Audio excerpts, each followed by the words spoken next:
Okay. Hi friends, स्वागत है आपका।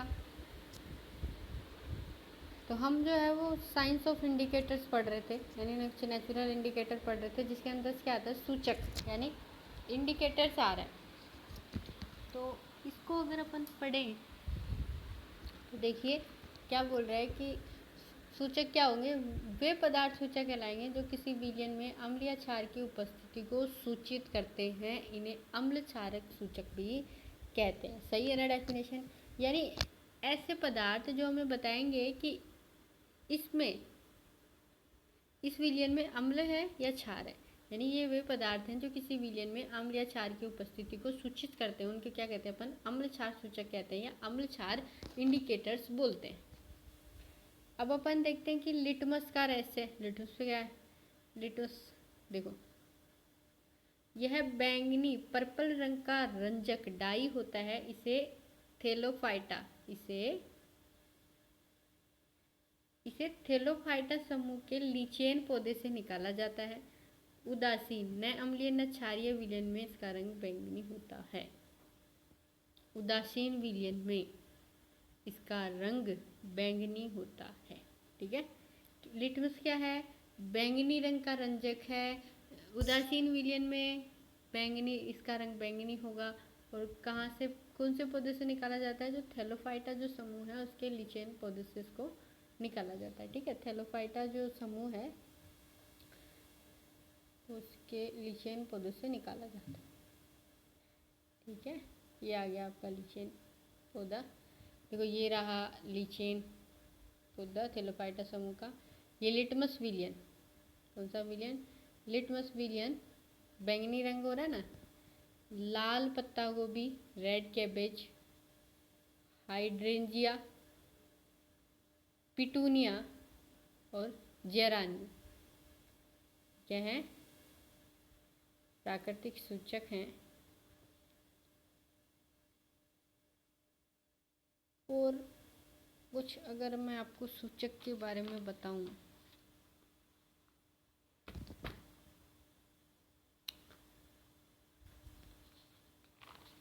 और कुछ भी अगर अपन सूचक के बारे में पढ़ना चाहें तो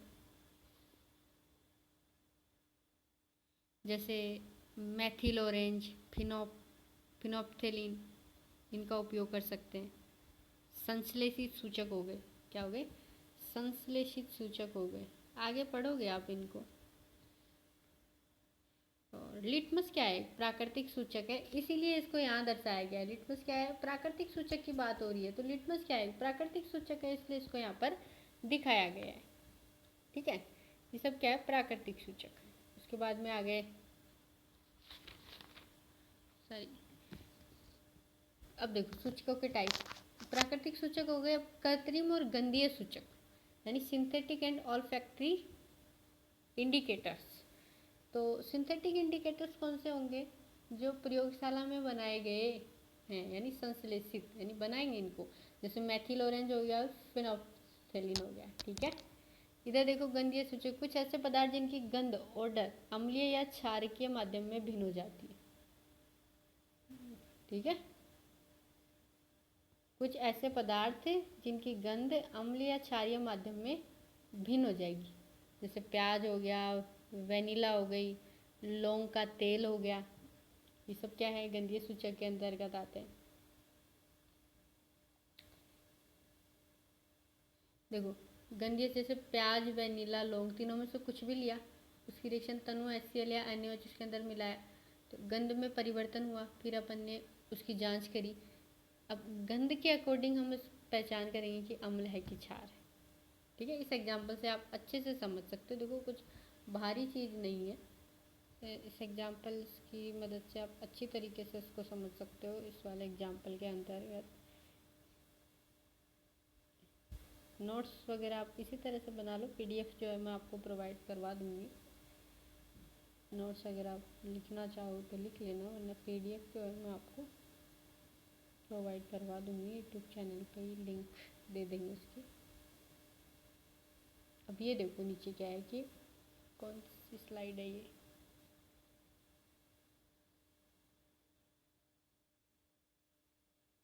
ये हमारी 5th स्लाइड है। ठीक है।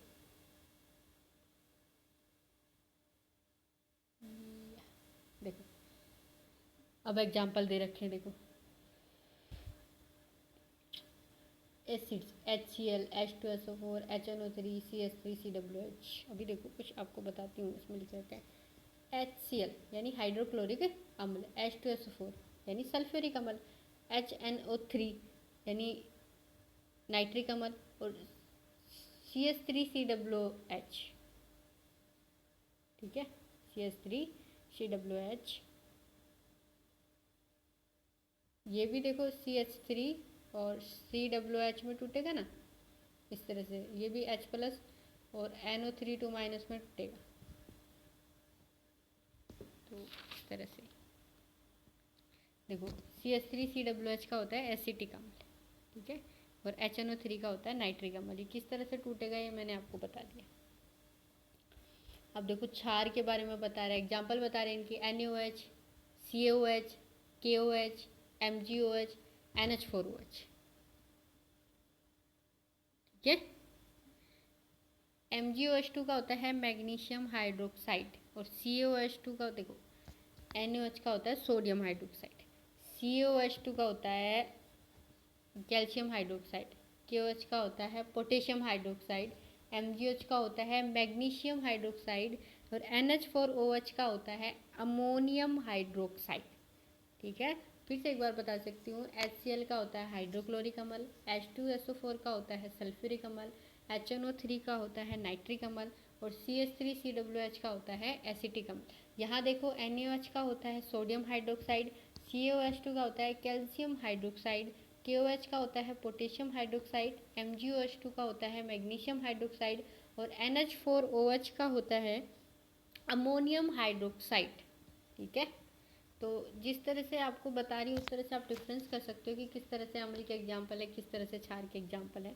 तो अगर आप पीरियोडिक टेबल पढ़ोगे तो H जो सिंबल होता है वो हाइड्रोजन का होता है, Cl जो सिंबल होता है वो क्लोरीन का होता है। ठीक है, और Na जो सिंबल होता है वो सोडियम का होता है, Mg जो सिंबल होता है वो मैग्नीशियम का होता है, K जो सिंबल होता है वो पोटेशियम का होता है, Ca जो सिंबल होता है वो कैल्शियम का होता है। और इस तरह से जो है वो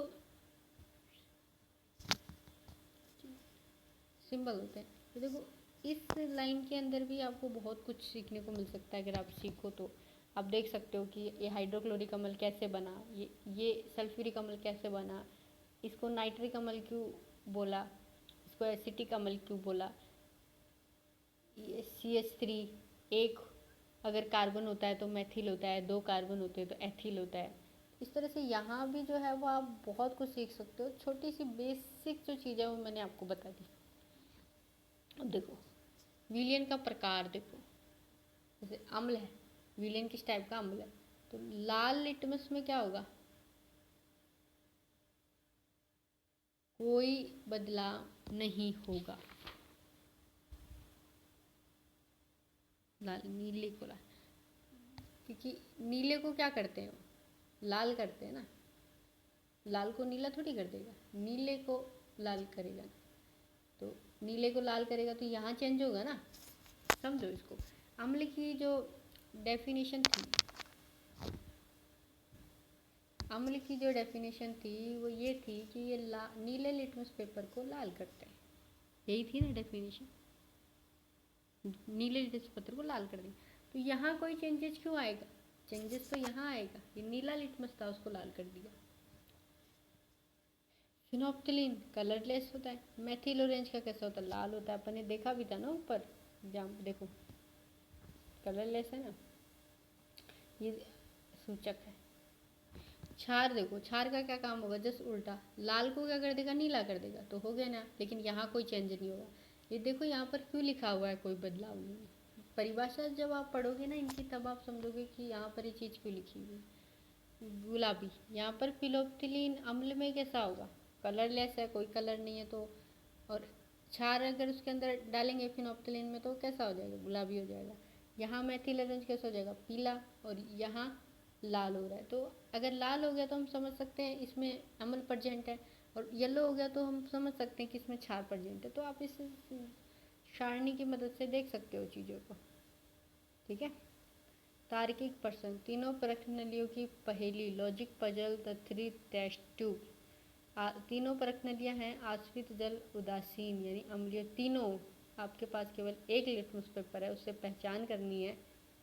बहुत कुछ सीखने को मिलेगा इससे। ठीक है, तो इससे सीखेंगे। इससे पहले ठीक है, आज के लिए इतना ही।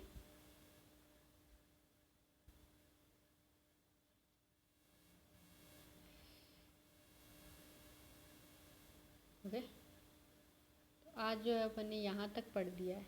ठीक है, इसके बाकी चीज़ें कल देखेंगे। तो 2 वीडियो बने हैं आज। 2 वीडियो में अपन ने इतना पढ़ा है। चैप्टर के बारे में पढ़ा है कि चैप्टर में क्या है, फिर इस चीज़ को पढ़ा, इसका पढ़ा, सूचक देखे। तो इस तरह से जो चीज़ें जो है वो हैं, इस चैप्टर को हम पूरा करेंगे। तब तक के लिए कल देखेंगे बाकी। आज के लिए इतना ही। ठीक है।